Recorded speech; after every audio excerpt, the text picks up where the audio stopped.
ang tubag nako niya na. Mahilayo ka sa kaugmaon nga tarong nga dalan. Diba? Tungod kay ikaw, kamo ka mo respeto sa tao, ikaw respetuon po ka sa tao. Kung ikaw babae, ipakita sa lalaki o sa tanang tao ug unsa ka, pero ayaw ipakita kung wa kay respeto. Tungod kay kita lalaki, andam kitang makikhalubilo sa bisag kinsa nga babae ug muhatag ta og respeto. Tungod ang respeto ug pakisama sa tao mao nay puhunan sa maayo nga tao.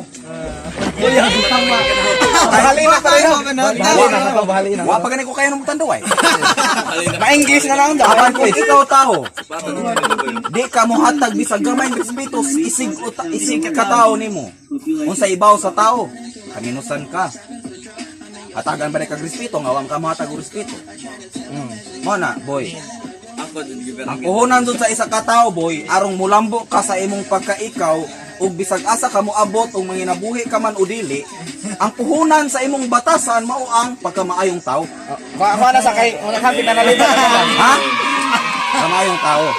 Mao na puhunan nato. Dili sa hitsura magbase ang pagkamaayo o pananaw sa mga tao. Kay kung pananaw lamang ang imong basihan, daghan kitang maayong laki ug maayong tao. Apan kung ari na ta magsukod sa batasan. Magsukod ang imong batasan sa imong pagkatao ug imong pagkaikaw. Layo sa kamatuoran ang batasan nga imong ipakita sa panlabas nga anyo lamang. Apan ang atong ipakita sa usa ka tawo, atong ipagawas kung unsa ang atong batasan. Amo tag gipraktisa Ang tiunay ug tinuod nga batasan ipakita. Ipakita sa tawo ug unsa ka.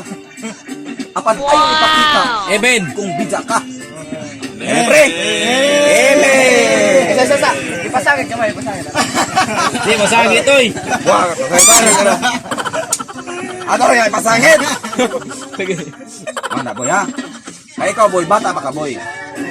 Bali, kuani. Kanang usay kanang experience usay nga na nga. Say nga na pero nakalimot ko sa English, nakalimot ko subject niya. Orientation. Gawas sa orient sa mga beginners. Kanang balik kaagi bitaw na experience kanang usay nga na pre kanang.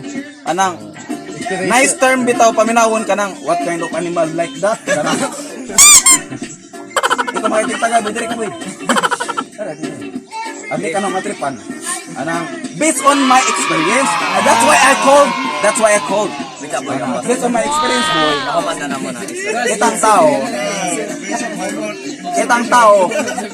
Kitang tao, labi na mga batanon pata, bisag asa man ta mo abot. For example, ako Brad, moabot ko inso ha. Ikaw Brad, moabot ka diri, nakailahanay naman ta. Kay, ako moabot ba ko dito, inso ha, o ahong gipa kuan ng ahong pagka ang nay ko'y batasan nga di maadyo pod para sa laing tao di na naho isuroy para ikaw kay lam ko nimo. I like your attitude. I like you. Anong magagawa? Laging natutulala kung lumalapit ka, ako ay natutuwa kahit di sinasagwa. But parang barad dugay na ni kay lang barad manag ba na midanig buntagay og inom pero among mga batasan nagka-vibes pod tungod sa pagkamaadong tao na mga nagka-kuan mi nagkakulab mi nagkaabot among pagkamaadong tao simbay dira kamerang duha nag-inom nabuntagan ag among kabuang istorya ra nga katawa-tawa ra isag mao pay pagagbat mo na boy mo na puhunan sa usa ka maadong tao boy. Kagawad. Amen. Amen. Mga tao.